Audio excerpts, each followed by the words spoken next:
문제다른 신의 손님입니다. 2024년 3회 제2과목 직업 심리학 해설 강의 시작하겠습니다. 21번 진로 성숙도 검사 중에서 태도 척도의 하위 영역과 문항의 예가 틀리게 연결된 것은 태도 척도는 5가지가 있죠. 결정성이라는 것이 있고요. 참여도 또는 관여도라는 것이 있어요. 그 다음에 독립성이 있고요.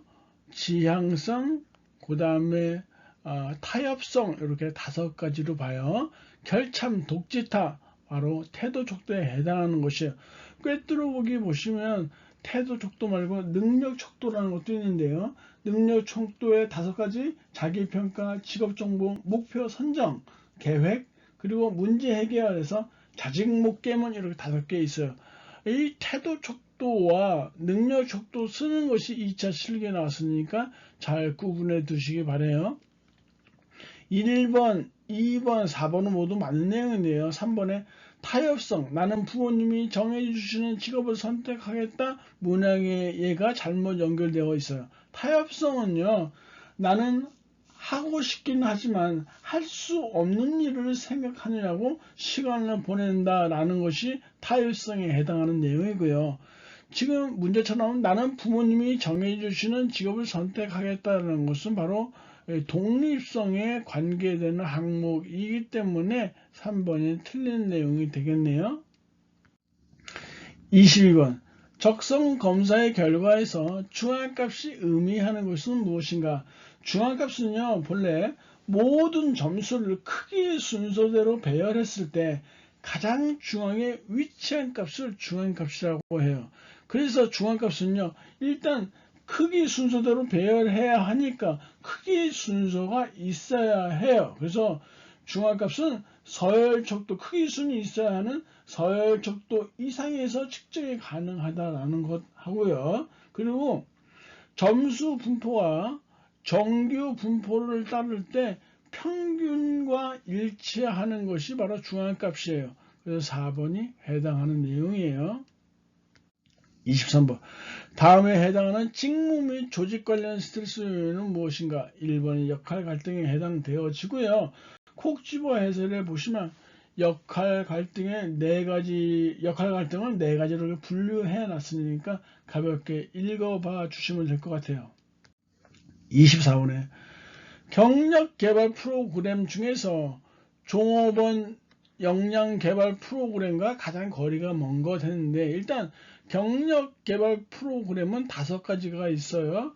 자기평가 도구가 있고요. 개인 상담이 있어요. 정보 제공이 있고, 종업원 평가라는 것이 있고, 마지막에 종업원 능력 개발이라는 것이 있단 말이에요. 그래서 우리 마지막에 종업원 역량 개발 프로그램과 가장 거리가 먼 거, 종업원 역량 개발 프로그램은 또 3가지로 나눠지는데, 바로 1번의 훈련 프로그램, 3번의 후견인 프로그램, 그리고 4번의 직무순환 프로그램, 이렇게 있어서 2번의 사내 공모제는 해당되지 않아요. 사내 공모제는요, 바로 이 경력개발 프로그램 중에서 3번째 해당하는 정보 제공에 해당하는 것이에요. 그래서 답은 2번으로 이렇게 채택이 되어진다. 25번 록히드와 데이비스의 직업 적응 이론에 나오는 4가지 성격 양식 차원이요. 직업 적응 이론의 4가지 성격 양식 차원은 우리가 많이 했었죠. 민첩성, 역량, 그 다음에 리듬이 있고요. 지구력 있어요. 그래서 민영리지 이렇게 외웠단 말이에요. 2차 실기에도 많이 나왔어요. 2차 실기에서 성격 양식 차원에 해당하는 3가지 쓰고 설명하시오까지 나왔어요. 설명도 짧잖아요. 예를 들어서 민첩성은 정확성보다 속도를 중시한다. 역량, 리듬, 지구를 이렇게 쓰면 되는 것이죠.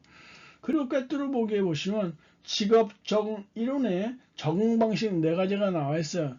직업 적응 이론의 적응 방식은 이렇게 융통성, 끈기, 그 다음에 적극성, 그리고 반응성 해서 우리가 융끈적반 역시 2차 실기에 2번 나왔던 것이고요. 민영 리준을 굉장히 많이 나왔었던 것이니까 잘 알아두셔야 돼요. 일단 여기 1차 필기에서는 3번의 친화성이 민영리지 외우시면 곧바로 답으로 나오겠죠. 26번 직업 적응 이론에서 개인의 가치와 직업 환경의 강한 인간의 조화를 측정하는 데 사용하는 검사를 우리는 미네소타 중요도 검사 MIQ라고 해요. 1번이 그래서 답이에요. 중요한 거는 국지부 해설에 보시면 MIQ에 6가지 가치관이 있어요. 성취, 이타심, 자율성, 안락함, 안정성, 지위 해서 국지부 해설에 나와 있죠. 우리가 성이자 안한지 이렇게 외우면 되는 거고 2차 실기에 6가지 쓰는 게 나왔었어요. 27번 사회 인지적 관점의 진로 이론의 3가지 중심적 변이는 우리가 자기 효능감, 결과 기대, 그리고 개인적 목표에서 자결계라고 외웠었거든요. 그래서 2번이 바로 변인이 아닌 것에 해당되어지고요. 콕지보 해설에 반두라라는 학자가 제시한 거고요. 꿰뚫어 보기에 자기 효능감에 영향을 미치는 요인, 삼축 호혜성, 3가지 영역물 굉장히 어렵고 좋은 내용들이니까 한 번씩 봐두시기 바래요. 28번 다음 중 일반적으로 가장 높은 신뢰도 개수를 기대할 수 있는 신뢰도라는 것은 일관성이라고 했잖아요. 일관성이 있는 검사는 일단 표준화가 이루어져야 돼요. 그래서 1번 아니면 2번인데 계속 일관적으로 한 사람에 대한 지능검사, 표준화된 지능검사가 가장 일관성이 높다고 봐야 되겠죠? 그래서 2번이 이렇게 답이 되는 것이에요. 29번에 다음 중 매슬로우의 욕구 위계 이론과 가장 유사성이 많은 직무 동기 이론은 바로 알더퍼의 ERG 이론, 존재, 관계, 그리고 성장 이론이라고 이렇게 말하고 있거든요. 그래서 4번이 답이에요. 예전에는 매슬로우의 욕구 위계 이론이 굉장히 중요했었거든요. 많이 나왔고요. 중요한 이론이에요. 지금은 그렇지 못하고 시험에서 직선사 시험에서 자주 출제되지 않고 있어요. 일단 꿰뚫어 보기에서 인간 욕구의 위계 5단계 생리적 욕구, 안전에 대한 욕구, 애정과 소속에 대한 욕구, 자기 존중의 욕구, 자아 실현의 욕구에서 생안의 자자 이 정도만 알아두시면 될 것 같아요. 30번 조직 감축에서 살아남은 구성원들이 조직에 대해 보이는 전형적인 반응은 상식적인 것인데요. 어떤 구조조정이 이루어졌다. 근데 구조조정에서 나는 어떻게 살아남았어. 하지만 내 옆에서 같이 근무하던 동료가 오늘부터 갑자기 눈에 안 보인다. 이랬을 때 살아남은 자의 어떤 반응이 어떠냐. 1번에 살아남은 구성원들은 조직에 대해서 높은 신뢰감을 가질 수가 없겠죠. 2번에 더 많은 일을 해야 하고 종종 불이익도 감수하려 하겠죠. 그래야 살아남으니까요. 3번 살아남은 구성원들은 다른 직무나 낮은 수준의 직무를 이동하는 것을 거부하지 못하죠. 4번 조직 감축에서 살아남은데 만족하면 조직 몰입을 더 많이 하는데 언제 나도 잘할지 모르는데요. 조직 몰입을 잘 하지 못한다는 것이죠. 그래서 2번이 맞는 내용이에요. 31번 직무 만족에 관한 이요인 이론이요. 우리가 흔히 말하는 허즈버그의 동기 위생 이론이라고 하는 것이에요. 동기 요인은요. 직무 만족을 가져오는 높은 욕구 요인이고요. 일 자체나 성취감, 승진 등을 포함하는 것이요. 해설 내용을 참고해 보세요. 때문에 이 요인이 충족되지 못해도 불만족은 생기지 않으나 승진 요번에 내가 안 됐네. 그렇다고 우리 회사 속된 말로 후지다고 말할 수 없잖아요. 충족되면 하지만 내가 딱딱 승진됐어. 그럼 직무 성과가 증대되겠죠? 높은 욕구 요인이에요. 그 다음에 낮은 욕구 요인으로서 위생 요인을 줄 수 있는데요. 조직의 정책이나 봉급, 근무 환경 등을 포함한다. 봉급 같은 건 요즘 시대에 잘 안 맞긴 하지만 아무튼 대표적으로 위생 요인에 화장실을 생각해 보세요. 화장실 깨끗하게 해주면 불만족은 감소하지만 화장실 깨끗하다고 해서 우리 위해서 끝내줘 이렇게 산출할 힘을 갖고 있지 못하겠죠. 화장실 깨끗한 것은 너무너무 당연한 것이니까요. 그래서 틀린 거 보시면 위생 요인이라는 것은 직무 불만족을 가져온다. 화장실이 재래식이야. 그럼 아유 정말 구리다 하겠죠. 직무 불만족 가져와요. 하지만 화장실 수세기로 깨끗하게 해도 해서 만족감을 산출할 힘을 갖고 있지 못하다. 왜? 이건 당연한 거니까. 그래서 4번이 틀린 내용이니까요. 1, 2, 3번을 가볍게 한번 읽어보세요. 31번. 미네소타 직업가치 질문지 MIQ에서 측정하는 6개의 가치 요인이 아닌 것은 우리 아까 했었어요. 이 성취라는 것이 있죠. 성취라는 것이 있고요. 그 다음에 이타심이 있어요. 그 다음에 자율성이 있고 안정성이 있고요. 안락함이 있어요. 그 다음에 지위라는 것이 있어요. 그래서 우리가 성의자 안 한 지 6개 했단 말이죠. 이게 2차 실기에 딱 나왔던 것이에요. 그래서 정답은 3번 가치 요인이 아닌 것은 권력에 해당되겠네요. 33번 직무 분석에 필요한 직무 정보를 얻는 출처와 가장 거리가 먼 것은 과거 직무 수행자를 통한 직무 정보는 별 의미가 없죠. 옛날 거니까요. 너무 당연하고요. 34번 긴지보고가 제시한 진로 발달 단계가 아닌 것. 긴지보고의 진로 발달 단계는 환상기, 잠정기, 현실기, 그래서 환잠현이라고 했고요. 이 현실기의 하위 단계가 탐색 단계, 그리고 구체화 단계, 그리고 특수화 단계예요. 또는 정교화 단계라고 해요. 이것이 바로 현실기의 하위 단계, 이 세 가지가 세계의 탐구특위 24년도 2차 실기에 나왔던 것이에요. 잘 봐두셔야 돼요. 예전에 많이 나왔던 건데 한동안 안 나오다가 이렇게 다시 출제됐어요. 참고해 두시고요. 여기 꿰뚫어 보기에 보시면은 진로 발달 단계, 학자들마다 진로 발달 단계들이 제시되어 있어요. 수포의 진로 발달 단계, 성탐 황유세 나와 있고요. 고트 프레드슨의 진로 발달 단계, 힘성산에 나와 있어요. 그리고 에릭슨의 심리사회 발달 단계와 위기라는 것이 있는데 이 에릭슨의 진로 발달 단계는 2차에는 안 나오고요. 1차만 나왔는데요. 일단 보시면 꿰뚫어보기 보시면 일단 유아기, 초기 아동기, 학령 전기, 학령기, 청소년기, 성인 초기, 성인기, 노년기 이건 나이 순하니까 금방 외울 수 있겠죠. 그 다음에 심리 사회적 단계를 외우세요. 신뢰감, 자율성, 주도성, 근면성, 자아 정체감, 친밀감, 생산성, 자아 통합 해서 요거 두 문만 따면 신자, 죽은 자, 친생자 이렇게 나눠지게 돼요. 그래서 신자는 죽은 자인가 친생자인가 이렇게 해두시면 심리 발달 단계에 나올 거고요. 거기에 반대되는 개념이 위기 단계, 신뢰감의 반대 불신감, 그리고 자율성의 반대 수치심. 그러니까 이런 거죠. 초기 아동기 때 너 자기 전에 화장실 좁은 보고 와서 자 그랬더니 엄마 나 혼자 충분히 자다 일어날 수 있어 이렇게 자율성을 내세웠는데 아침에 일어나니까 지도를 엄청 그랬네. 수치심이 느껴진다. 그 다음에 학년 전기 또는 유기 때는 친구들한테 야 나만 따라하면 이길 수, 우리 팀이 이길 수 이렇게 추도했는데 졌네. 죄의식이 느껴질 거고요.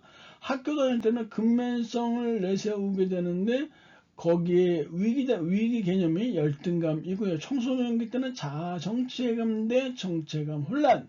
성인 초기에는 친밀감. 바로 요 나이 때 친구들 굉장히 중요하잖아요. 그러다 군대 혼자 딱 떨어져 고립감이 느껴지고요. 성인기 때는 생산성 대 침체감, 그 다음에 노년기 때는 자아 통합 대 절망. 이런 식으로 하면 외울 수 있다라는 것이에요. 35번.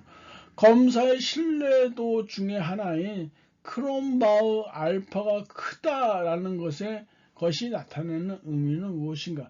크롬바우 알파 개수라는 것은요, 뭐냐면 문항이 3개 이상의 선택지로 구성된 검사에서 사용되는 것이고요.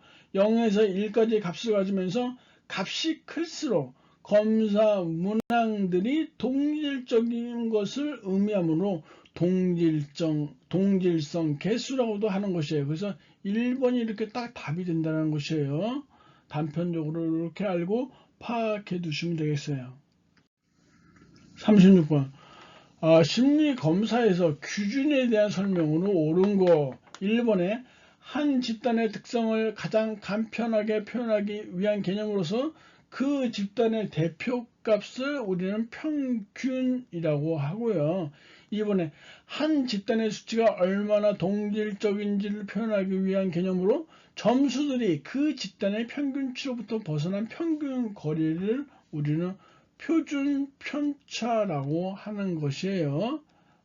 각 정의들이 나오고 있어요. 3번째, 서로 다른 체계로 측정한 점수들을 동일한 조건에서 비교하기 쉬운 개념으로 원 점수에서 평균을 뺀 후에 표준 편차로 나누는 값을 우리는 표준 점수라고 하는 것이에요. 표준 점수요. 이렇게 봐두시고 바로 4번에 원 점수를 표현된 집단의 검사 점수와 비교하기 위한 개념으로 대표 집단의 검사 점수 분포를 작성하여 개인의 점수를 해석하기 위한 것, 이것이 바로 기준이에요. 꿰뚫어 보기 보시면 굉장히 중요해요. 2차 실기에서 무지무지하게 많이 나왔던 것인데 집단 내 기준이라는 것이요. 백분위 점수, 표준 점수, 표준 등급. 그래서 우리가 백표표 이렇게 외웠죠. 집단 내 기준 3가지 쓰고 설명하시오. 백표표 쓰고 설명하면 되는 것이에요. 37번에 톨버트가 제시한 개인의 진로 발달에 영향을 주는 요인이 아닌 것은 3번에 직업 전망이 영향을 주는 요인이 아니고요. 38번에 직업 발달이란 직업 자아 정체감을 형성해 나가는 계속적 과정이라고 간주하는 진로 발달 이론은 무엇이냐? 타이드만과 오하라와 타이드만의 발달 이론을 바로 지금 같은 진로 발달 이론이라고 해요. 직업 발달이란 직업 자아 정체감을 형성해 나가는 계속적인 과정이다라고 주장하는 타이드만과 오하라의 발달 이론이에요. 그래서 타이드만과 오하라의 발달 이론 콕지보 해설 예상기와 실천기로 나눠보고요. 예상기는 탐색기, 구체화기, 선택기, 명령하기, 탐구, 선명 있고요. 실천기에는 수능기, 개혁기, 통합기, 순계통 이렇게 있어요. 지금까지 2차에는 출제되지 않았어요. 39번. 다음에 해당하는 직무 및 조직 관련 스트레스, 이거 아까 했던 문제랑 똑같네요. 역할 갈등에 해당하는 것이고요. 40번. 반두라가 제시한 것으로서 어떤 과제를 수행하는 데 있어서 자신의 능력에 대한 믿음이야. 자신의 능력에 대한 믿음. 여기서 답이 딱 나오죠. 자기 효능감 이론이죠. 과제 시도의 여부와 과제를 어떻게 수행하는지를 결정한다라는 것은 자기 효능감 이론이다. 그래서 자기 효능감 이론은 콕지보 해설이요. 어떤 과제를 수행하는 데 있어서 자신의 능력에 대한 믿음이 과제 시도의 여부와 과제를 어떻게 수행하는지를 결정한다는 것이고요. 때문에 자기 효능감은 개인 노력의 강도를 결정한다. 꿰뚫어 보기 보시면 자기 효능감에 영향을 미치는 요인으로서 성취 경험, 대리 경험, 사회적 설득, 생리적 상태와 반응에서 성대사생 이렇게 외우시면 되겠네요. 아무튼 답은 4번이고요. 강의 들 고생하셨고요. 다음 시간에 뵙도록 하겠습니다. 감사합니다.